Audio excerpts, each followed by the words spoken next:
Singularity by William Sleator, 21. The approaching one. It had been my companion in the playhouse for a year, though I had never seen anything but its reflection, and now it seemed we were going to meet face to face at last. Come on, I said. I looked back at Barry from the top of the stairs. He was still standing in the bathroom doorway. I think I left the keys on the kitchen table. He moved forward reluctantly, watching me. What was the matter with him now? The way he was creeping toward me reminded me of a rabbit. I had the feeling that if I suddenly said, "Boo!" he'd turn and scamper away. Why did I remember him as being so easygoing? He certainly seemed to have changed in the year I'd been gone. No, that wasn't it. Nothing had happened to Barry. He'd just been asleep all night. It was me who had changed. That was why I saw him differently. How long would it take me to get used to it?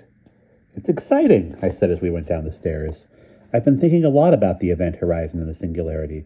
Now we're going to find out some things. You aren't afraid? He asked me in the kitchen.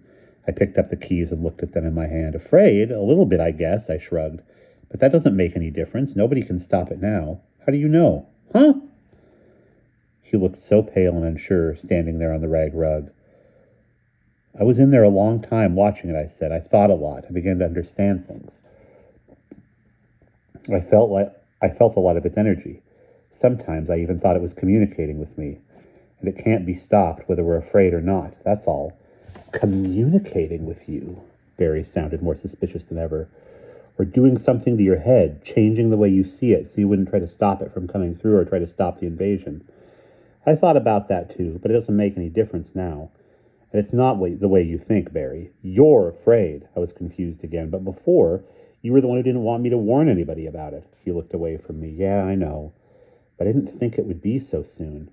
And before this happened to you, I didn't really know how powerful that place was, even though you told me. It was more like a kind of game. It seems a lot bigger now. I never thought it would happen like this. Funny how things happen, I said. 6 months ago, I ran into a cop out on the road. It must have been, around 3 a.m. your time. I even thought of telling him. You didn't? He looked wistfully at the phone. It still might not be too late. It's too late. Come on, let's go see. I slung my arm over his shoulder and propelled him gently but firmly out of the room away from the phone. He didn't try to resist. It was obvious I was much stronger. I just can't get over the sky and the sun, I said, out in the blazing raucous meadow. It was almost worth living without them for a year to learn how much of a miracle they really are. Barry looked away from me, embarrassed. I probably did sound sappy. It would take me a while to learn how to behave around other people. Don't worry, Barry. You can trust me, I said, squeezing his shoulder. I know what the creature looks like, he said.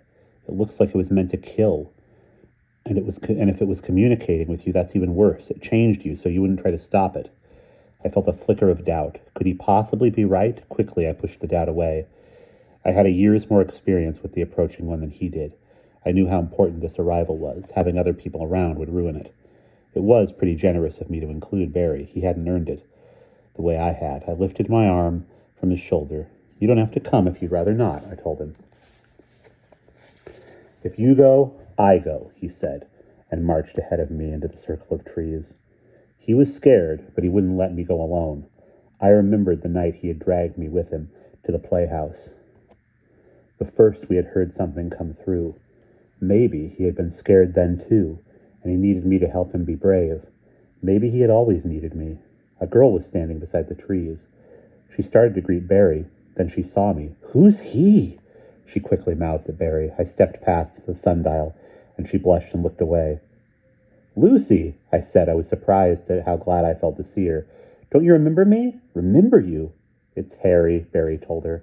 Harry, she said, making a questioning face at Barry. Then she gasped and put her hand over her mouth. She shook her head, her eyes wide above her hand. What's the matter, Lucy? I said.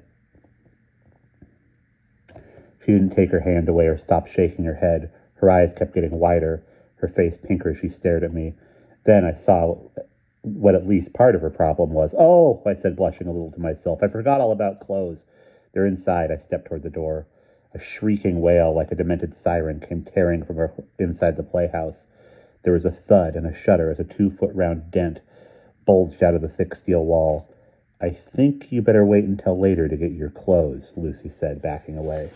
And that's the end of chapter 21.